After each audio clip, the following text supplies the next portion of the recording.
Though you will see click to continue and replay buttons in this video, these features are not supported by this format. You may want to pause the video when you see these buttons. If you want these features and the supplemental slides and files that correspond to the video, then enroll in the course at biztricks.us.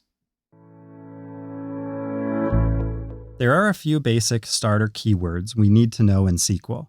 Luckily, these 5 keywords will be part of almost everything you do in SQL. We select fields from tables where there's a filter. We can group the data in those fields together, and we can sort the data in ascending or descending order. Furthermore, the keywords must appear in this order, meaning we can't have group by come before where. That's it. Yep, the basics are indeed that simple. Here we go. We can select simple values, such as a number or string. Rather than getting a field name of no column name, we can name our field using an alias. If we want, we can have multiple fields. Feels good to write some SQL, right? The semicolon character that you see at the end of each statement is called a statement terminator. Think of it as a period at the end of a sentence. You know where one sentence begins and ends because of the period. In SQL, the semicolon does the same thing. So, start the habit of finishing your SQL statements with a semicolon. Let's bring back our shapes example. Here we have mapped our shapes into a table. The name of this table is Shapes. This is a simple table that has only 12 records. The companies for which I've worked have tens of millions of records in dozens of tables.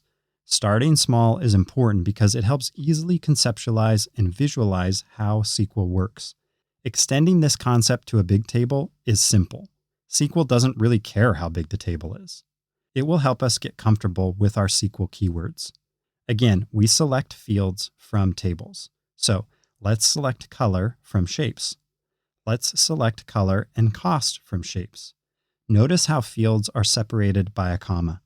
We'll discuss how to write SQL according to our style guide in another lesson, so don't focus on that now. Let's select color, cost, and shape. You just learned everything there is to know about select and from.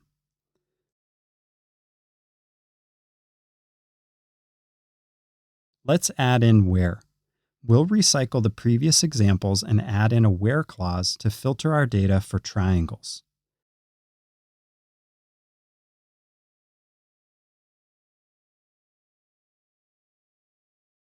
Let's filter for the color blue. Let's filter for the color purple.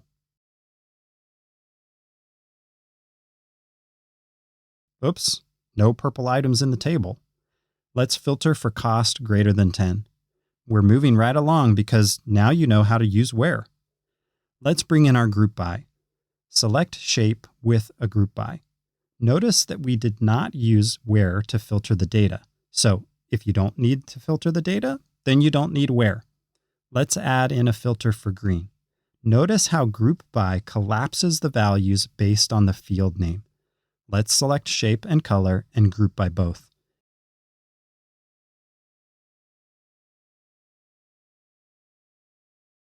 Group by does exactly what it says. It groups that field's data together. This is no different than grouping our shapes by color from the prior lesson. Lastly, let's order the data.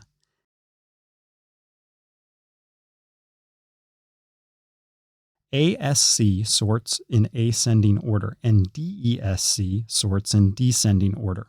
If we forget ASC or DESC, then SQL will sort in ascending order by default. These two queries sort the same way. If we mistakenly put the keywords in the wrong order, such as putting order by before group by, then the editor will let us know. Let's fix that by moving the group by before the order by. Hopefully SQL doesn't seem so scary now. These basic keywords make up 80% or more of everything you do in SQL. We will progressively layer in concepts to help you build a solid foundation in SQL.